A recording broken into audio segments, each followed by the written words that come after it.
Hey everybody, it's DJ Vaughn on the Wicked Ones and Twos here to talk to you about our latest update to Black Ops 4 with the Shamrock and Awe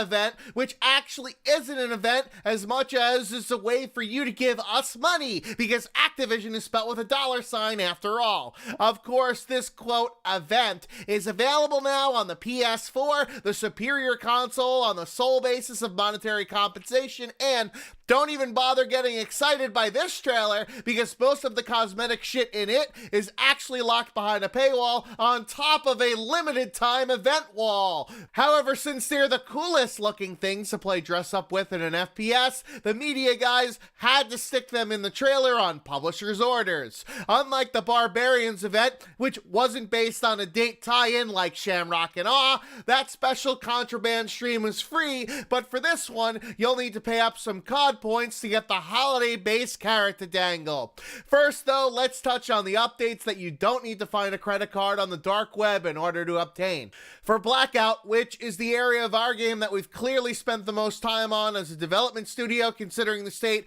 of the two other modes while we're chasing trends, we just skipped right over a snowy map update as a symbol of continued global warming, but we're finally rolling out a spring map update, and this time it's even before the actual season starts on one of 2 days of the year where daytime and nighttime are the same exact duration. It's called an equinox, folks. We put some budding flowers on trees and turned up the sun flare as if we secretly work at DICE, as well as turning the smoke into a greenish hue because that works so well with beer during amateur hour at the local pub on St. Paddy's Day. If you follow one of those green beams, you'll get a pot of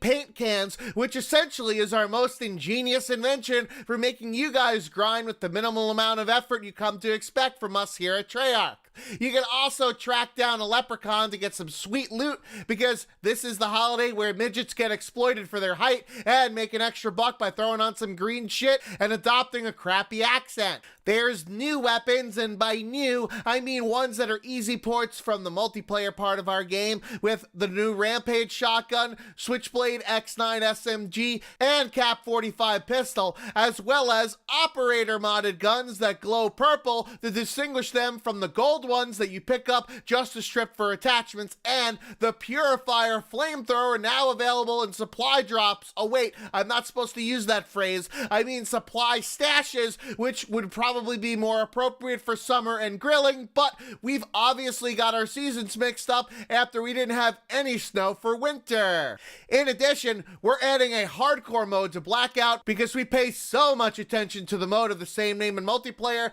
that features no HUD, armor, vehicles, pesky AI to get in the way of playing the actual game, medkits being the only healing item, and helicopters dropping flares to inform players of the new circle location, like herding animals into canned hunts that fuck trumpets participate on because they think it's cool to kill animals that are apex predators. Much in the same way that we're trying to kill our apex predator of Blackout mode, Apex Legends. Since we spent so much effort on the new cops and robbers vehicles for the limited time hot pursuit game mode, we're gonna pretend like we're adding more into Blackout by just putting them into normal modes, but without the abilities, even though special effects and specialist abilities are the crux of our game this time around. Those eagle-eyed players also spotted a crash plane from Mob of the Dead, alluding to an Alcatraz point of interest, probable in a future update in the vast emptiness that is the western water side of the map. Speaking of Mob of the Dead, for zombies, the new gauntlet is called Hellcatraz, along with putting a new seasonal Easter egg into the maps with the only characters that people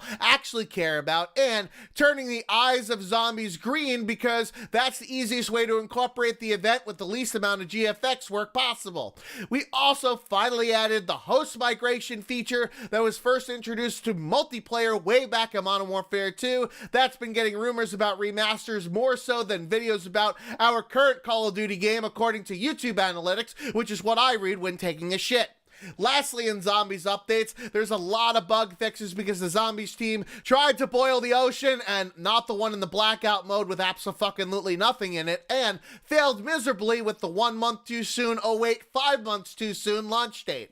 Now on to multiplayer, which PS4 players only got a new game mode, and by new, I mean a mode that was a limited time one back in Black Ops 3 that was actually first in a Call of Duty with Ghosts, but in order to confuse you into thinking that it's brand new, we're renaming it Stockpile from Fracture and giving it a St. Paddy's theme by collecting Shamrock icons to put into a leprechaun sack. For all players, there's a new map, and again, by new, I mean a rainy version of Contraband, the map, not the Battle Pass ripoff, named Hurricane Contraband, which makes perfect sense because when I hear the word hurricane, my word association goes straight to Ireland and March. To those players that actually somehow bought our anachronistic Battle Pass in 2019, the casino map is now available in Hardpoint Playlist, which for PC, remember, is the objective mosh pit because we gave it the out-of-life cycle treatment even though we're only 4 months in, and the mode wasn't ready when the map was released, even though our map release cadence is much slower than in past games according to calendar data.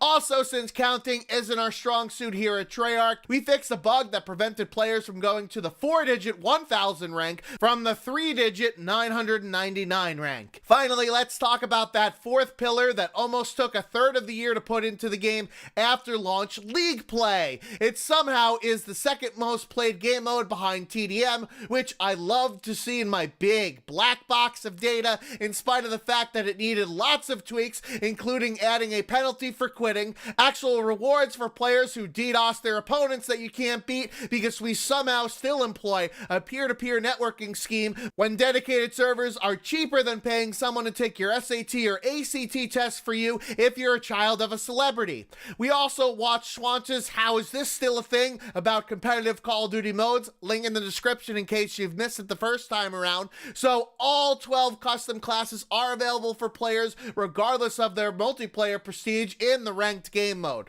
The amount of effort that we put into this event is so minimal, in fact, that we basically reused the screenshot from the beta of Nomad's dog chasing down foes, but just swapped in the new map behind it that is also a reskin of a current map, so it's actually multiple layers of laziness. Much like every update we drop, it's overshadowed by the Contraband monetization scheme shoehorned into the full price game, and by full price, it's actually half price, and I did the math calculations on it because you need to spend money on both the season pass for $50 and an extra $20 for the Shamrock and All offer in order to get the full game. There isn't all avarice with this event though, because we're giving away for free a gesture and an animated calling card if you log in before March 26th, even though gestures in our game are nowhere near as popular as the game that we've tried to jack with Fortnite because of how awkward they look in spite of our animators being more valued than our QA testers are. Oh wait, even that free emote and calling card is also victim to console exclusivity. It actually makes sense if you think about it, because technically the event is only on one platform, so why would you have a holiday themed gesture when the holiday is delayed by a week?